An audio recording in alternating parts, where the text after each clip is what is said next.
కానీ నువ్విప్పుడేమో నువ్వు పెళ్లి చేసుకుని సంతోషంగా ఉంటూ వాడిని అసలు పట్టించుకోవట్లేదు. నీకంటూ ఒక కొడుకున్నాడన్న విషయం కూడా నీకు అర్థం అవ్వట్లేదు. తల్లిని ఎలాగా పట్టించుకోవు. తల్లి ఎన్ని రోజులు బ్రతుకుతుందో నీకు తెలీదు. ఇప్పుడు కొడుకు గురించి కూడా పట్టించుకోకపోతే ఎలాగమ్మా అని చెప్పాను. కానీ నీకు ఒకటి అర్థం కావట్లేదమ్మా. అక్కడ మా అత్తయ్య గారికి నాకు పెళ్ళయిందన్న విషయం తెలియదు కదా. ఇప్పుడు నేను కొడుకుని ఇంటికి ఎలా తీసుకువెళ్ళగలను?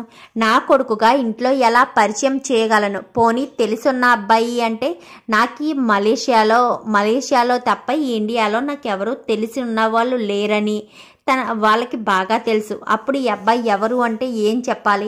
అనాథ బిడ్డ అంటే మా అత్తగారు మామూలుది అనుకుంటున్నావా? నా మాటలు అంటుంది. అనాథ పిల్లల్ని పెంచడానికి ఇది ఏమన్నా సత్రం అనుకుంటున్నావా? అది ఇది అంటుంది. ఒకసారి చింటూని ఇంటికి తీసుకువెళ్తే ఎన్ని మాటలందో నీకు చెప్పినా అర్థం కాదమ్మా నా బాధ. ఎంతసేపు చింటూని దగ్గరికి తీసుకోవట్లేదు, నా కొడుకుగా దగ్గరికి తీసుకోవట్లేదు అని బాధపడతావు తప్ప అక్కడ ఎలాంటి పరిస్థితిలో ఉన్నాను, ఎంత క్రిటికల్ పొజిషన్లో ఉన్నాను అనేది మాత్రం నువ్వు అర్థం చేసుకోవట్లేదమ్మా అని చెప్పనేసరికి వెంటనే అదంతా విన్న సుమతికి అయితే ఒక క్లారిటీ వస్తుంది. అయితే తనకు పెళ్ళయి భర్త చనిపోతే ఆ నిజాన్ని దాచిపెట్టి పెళ్లి చేసుకున్నాడన్నమాట. బాగానే ఉంది. కానీ ఈవిడికి బాబున్నాడన్న విషయమైనా ఆ మనోజ్కి తెలుసో తెలీదో అంతా మాయ చేసి చేసుకుంటుంది అని చెప్పి ఇంకా వెంటనే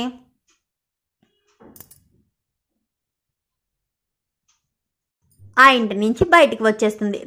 రావడంతోటే మీనాకు ఫోన్ చేద్దామనుకుని మీనక్కకు ఫోన్ చేసిన విషయాన్ని బయట పెట్టదు. మీనక్కని ఎంతలా ఇబ్బంది పెట్టింది, శివని కొట్టింది కూడా. అందుకే బాలు బావకి ఫోన్ చేయాలి అని బాలుకి ఫోన్ చేస్తాడు. ఏంటి సుమతి, ఏంటి ఎక్కడికి వెళ్ళావు? చిన్నగంప పల్లెటూర్లంట వెళ్ళిందంట. ఏదో క్యాంపు కోసం అనగాని అవును బావా పల్లెటూరులోనే వెళ్ళాను. నేను ఏ పల్లెటూరుకి వచ్చానో తెలుసా అని చెప్పనేసరికి ఊరి పేరు చెప్పడంతో అది ఆ చింటూ వాళ్ళది అని చెప్పి అనేసరికి చింటూ వాళ్ళదే కాదు అనే బావా, రోహిణి వాళ్ళది కూడా ఇదే ఊరు అని చెప్పనేసరికి ఒక్కసారిగా బాలు అయితే షాక్ అవుతాడు. అదేంటి పార్లలంది ఆ ఊరేంటి అని చెప్పాను. కానీ పార్లలంది ఆ ఊరే నా బావా. నీకు ఇంకొక విషయం చెప్పనా? ఆ సుగుణమ్మ ఎవరో కాదు, నువ్వు అనుకుంటున్న పార్లలమ్మ వాళ్ళ అమ్మ. ఆ చింటూ అంతకు మించి ఎవరో కాదు, పార్లలమ్మ మనవడు. అది సుగుణమ్మ మనవడు అనుకుంటున్నావు కదా. సుగుణమ్మ మనవడైతే ఎవరొకరికి కొడుకుగానే కదా పుట్టాలి. ఆ కొడుకుగా బిడ్డను కన్నది ఎవరో తెలుసా? రోహిణి అని చెప్పి ఇంకా సుమతి చెప్పేసరికి ఒక్కసారిగా బాలు షాక్ అయిపోతాడు. ఏంటి సుమతి నువ్వు చెప్పేది అనగానే నేను చెప్పేది నిజం బావా. నా మాటల మీద నీకు నమ్మకం కుదరకపోతే నువ్వు అర్జెంటుగా వచ్చి సుగుణమ్మ గారిని నిలదీయి అని చెప్పనేసరికి ఇప్పుడే బయలుదేరతాను అంటూ ఇంకా బయలుదేరిపోతాడు బాలు. అయితే ఇంకా బయలుదేరేసరికి ఇంక ఇక్కడ రోహిణికి వెళ్ళిన 2 రోజుల్లో పని అయిపోవడంతో రోహిణి ఇంటికి బయలుదేరిపోతుంది. రోహిణి ఇలా రావడం, బాలు అలా వెళ్ళడం. అలా వెళ్ళేసరికి అక్కడ రోహిణి ఉండదు. ఏది మీ అమ్మాయి రోహిణి ఏది అని చెప్పాను. కానీ రోహిణి మా అమ్మాయి ఏంటి బాబు అని చెప్పనేసరికి ఇంకా చాలు సుగుణమ్మ గారు, నా మంచితనాన్ని కూడా చెడ్డతనంగా మీరు మార్చొద్దు. మీ కూతురు రోహిణి అని ఈ చింటూ తన కొడుకన్న విషయం నాకు తెలిసిపోయింది, నిజం చెప్పండి అని చెప్పనేసరికి అది బాబు అని చెప్పాను. కానీ నిజం మాత్రమే చెప్పండి, అబద్ధం చెప్పడానికి మాత్రం ట్రై చేయొద్దు అని చెప్పనేసరికి అది నీకు ఎలా చెప్పాలో అర్థం కావట్లేదు బాబు అనగానే ఎలా చెప్పినా నేను అర్థం చేసుకుంటాను. నేను చెప్పిందైతే నిజమే కదా, చింటూ రోహిణి కొడుకే కదా. మరి ఇన్ని రోజులు వాడిని తల్లి లేకుండా ఎందుకు బాధ పెట్టారు? ఇప్పుడేమో వాడి తల్లి అంటూ రోహిణి ఉంది. రోహిణి పెళ్లి చేసుకుని సంతోషాన్ని చూసుకుంటే సరిపోతుందా? మరి బిడ్డ పరిస్థితి ఏంటి అని చెప్పాను. కానీ నాకు అదే టెన్షన్గా ఉంది బాబు. కానీ మీ అమ్మగారికి కళ్యాణి ఇలా ముందు పెళ్ళయిందని కొడుకున్నాడన్న విషయం తెలిస్తే అస్సలు ఇంట్లో ఉండనివ్వరని టెన్షన్ పడుతుంది. ఏం చేయాలో ఎలా చేయాలో నాకు అర్థం కావట్లేదు బాబు అని చెప్పనేసరికి ఏదో ఒకటి ఆలోచిస్తాను. కానీ కొంచెం ఏమీ అనుకోకపోతే నా మనవడిని మీరు దత్తత తీసుకుని ఆ ఇంటికి వారసుడిగా తీసుకువెళ్ళగలరా? మీ బిడ్డ అయితే ఏంటి, రోహిణి వాళ్ళ బిడ్డ అయితే ఏంటి, ఆ ఇంట్లోనే కదా ఉండేది అని చెప్పి ఇంకా సరే మీరు అన్నట్టుగానే చేస్తాను అని చెప్పి వెంటనే ఇంకా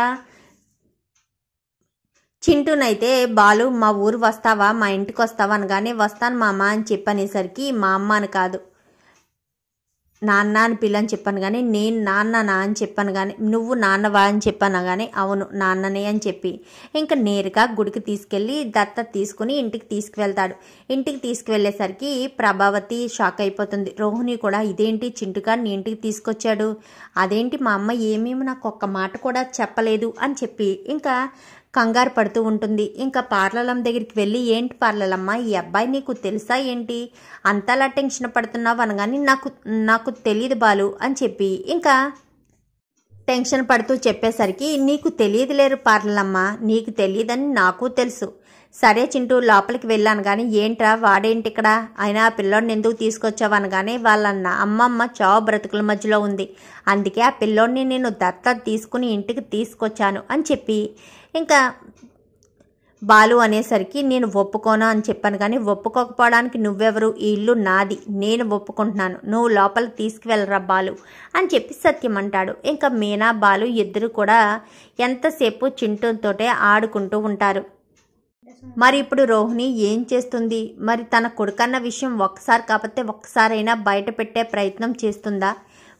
సుగుణమ్మ చనిపోకముందే అసలు బాలు ఇక్కడికి చింటూని ఎందుకు తీసుకొచ్చాడు, రోహిణి గురించి బయట పెట్టడం కోసమే తీసుకొచ్చాడా, అసలు ఏం జరిగిందనేది వీడియోలో చూసి తెలుసుకునేద్దాం.